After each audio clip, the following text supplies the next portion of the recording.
আসসালামু আলাইকুম। Time to travel চ্যানেলের পক্ষ থেকে আপনাদেরকে আন্তরিক অভিনন্দন জানাচ্ছি। আপনারা কেমন আছেন সবাই? আমি আপনাদের সাথে আছি ইব্রাহিম সুমন। সবার আগে আপনাদেরকে ধন্যবাদ জানাবো। আপনারা যারা সাবস্ক্রাইব করেছেন আমার চ্যানেলটি, আপনাদের জন্যই আজকে টুকটুক করে এই পর্যন্ত এসেছি। আমি অনেক ছোটো একজন মানুষ এবং আমার সাবস্ক্রাইবার সংখ্যা অনেক কম। তো যারা সাবস্ক্রাইব করে রেখেছেন তাদের প্রতি আমি কৃতজ্ঞ এবং আন্তরিক ধন্যবাদ। যারা সাবস্ক্রাইব করেননি বা আমার ভিডিও দেখেন তাদেরকেও অসংখ্য ধন্যবাদ। যদি ভিডিওটি আপনাদের ভালো লেগে থাকে তাহলে সাবস্ক্রাইব করবেন। পাশাপাশি একটু কথা বলে রাখি, আমার একটি হোয়াটসঅ্যাপ গ্রুপ আছে। এই গ্রুপের লিঙ্ক আমি দিয়ে রাখবো আমার ডিসক্রিপশন চ্যানেলে, এবং আমাদের পেজ আছে, অফিসিয়াল পেজ। এগুলো আপনাদের চ্যানেলে আপনারা ফলো এবং জয়েন হয়ে থাকতে পারেন। গ্রুপ লিঙ্কটি অটোমেটিক, ওখানে ক্লিক দিলে আপনারা জয়েন হলে হয়ে যাবেন, কোনো রিকোয়েস্ট পাঠানোর প্রয়োজন নাই। চলুন আমরা মূল ভিডিওতে চলে যাই। আজকে মূলত কথা বলবো মালয়েশিয়ার কলিং ভিসা নিয়ে। ইদানিং একটি কথা উঠেছে যে মালয়েশিয়া কলিং ভিসা চালু হয়ে যাবে। এই তো সেপ্টেম্বর 1 তারিখ থেকে হয়ে গেছে, গত মাস থেকে হয়ে গেছে, এটা বলে অনেকেই অনেক ফাইলপত্র নিচ্ছেন। নেওয়ার পর সেই আবারও ওই আটকে যাচ্ছেন, ফাইল আটকা পড়ে যাচ্ছে। তো এই বিষয়গুলো নিয়ে আজকে আমি অল্প কিছুক্ষণ সময়ের কথা বলবো, খুব বেশি ভিডিওটি লং করবো না। হ্যাঁ, মালয়েশিয়া কলিং ভিসা অলরেডি কথা চলতেছে, তবে এখনও কোন ফর্মুলাতে এটা চালু হবে এই সিদ্ধান্ত এখনো হয়নি। এটা কেডিএনও হবে নাকি FWCMS হবে। আসলে যারা কেডিএন বা FWCMS সম্পর্কে জানেন না তাদেরকে বলি, FWCMS হচ্ছে একটি এক্সটার্নাল কোম্পানি। এটার ফুল মিনিং হচ্ছে foreign worker centralise management system. এটা একটা আলাদা প্রতিষ্ঠান।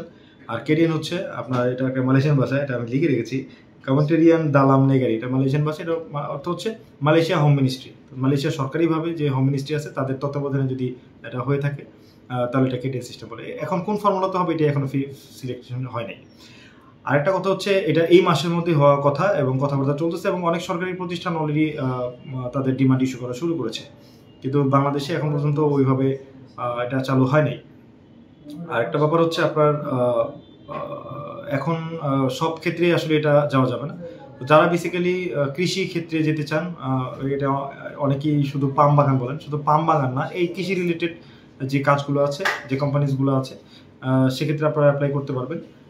খুব আশা করি এই মাসের ভিতরেই আপনার চালু হয়ে যাবে কলিং, এবং আপনারা ফাইল জমা দিতে পারবেন, মেডিকেল করতে পারবেন। তবে এই ক্ষেত্রে সতর্ক করব, অ্যাডভান্সের ব্যাপারটা একটু সতর্ক করব, আর একটু খোঁজখবর নিয়ে আপনারা ফাইল জমা দিবেন। তাছাড়া আপনারা ওই একটা ব্যাপার এই নিশ্চিত থাকতে পারেন, অনেক সম্ভাবনা আছে এবার কোনো সিন্ডিকেট হবে না। তো আগে যে 5.5 লাখ 6 লাখ টাকা দিয়ে আমরা মালয়েশিয়া প্রসেস করেছি, হয়তো এবার ওরকম নাও হতে পারে। সম্ভবত এবার আপনার টাকা আরও কম লাগতে পারে যদি সিন্ডিকেটটা না থাকে। সিন্ডিকেট না থাকার সম্ভাবনা অনেক বেশি, এবার হয়তো থাকবে না, এবার থেকে হয়তো থাকবে না। আমি চাই না, বা আমরা কেউই চাই না আসলে সিন্ডিকেটটা থাকুক। যাত্রী থেকে শুরু করে আমরা এজেন্সি যারা আছি তারা কেউ চায় না যে সিন্ডিকেটটা থাকুক। আশা করি এবার সিন্ডিকেট থাকবে না। যদি সিন্ডিকেটটা না থাকে তাহলে আমরা অনেক কম টাকাতেই আসলে মালয়েশিয়াতে কাজের ভিসায় যেতে পারবো, কলিংয়ে যেতে পারবো। তো এই ছিল বিষয় আপনার। এছাড়াও আমরা যখন কলিংয়ের কাজ শুরু করব তখন আমরা ফাইল যদি নেই, অবশ্যই আমাদের যে গ্রুপ আছে গ্রুপে আমরা দিয়ে দিব। যখনই আমরা যে ধরনের কাজই করি আমাদের গ্রুপের মাধ্যমে আমরা মূলত কাজগুলো করে থাকি, এবং আমরা গ্রুপের মাধ্যমেই ফাইলগুলো মার্কেটিং করে থাকি। এছাড়া আমাদের অন্য কোনো মার্কেটিং সিস্টেম নাই। তো আপনারা এতদিন আমার পাশে ছিলেন, এখনও আছেন, আশা করব ভবিষ্যতে আমার পাশে থাকবেন। আমার ফেসবুক পেজটি আসলে অতটা অ্যাক্টিভ না, ইদানিং আমরা কয়েকটা পোস্ট দেওয়া শুরু করেছি। আপনারা যদি ফেসবুক পেজটি ফলো দিয়ে পাশে থাকেন, কৃতজ্ঞ থাকবো আপনাদের প্রতি। আমি আজকে ভিডিওটি আর বড় করছি না, আপনাদের কাছে আবার কৃতজ্ঞতা জ্ঞাপন করে আমি আমার ভিডিওটি শেষ করছি। দেখা হবে পরবর্তী ভিডিওতে। সবাই ভালো থাকবেন, সুস্থ থাকবেন। আসসালামু আলাইকুম।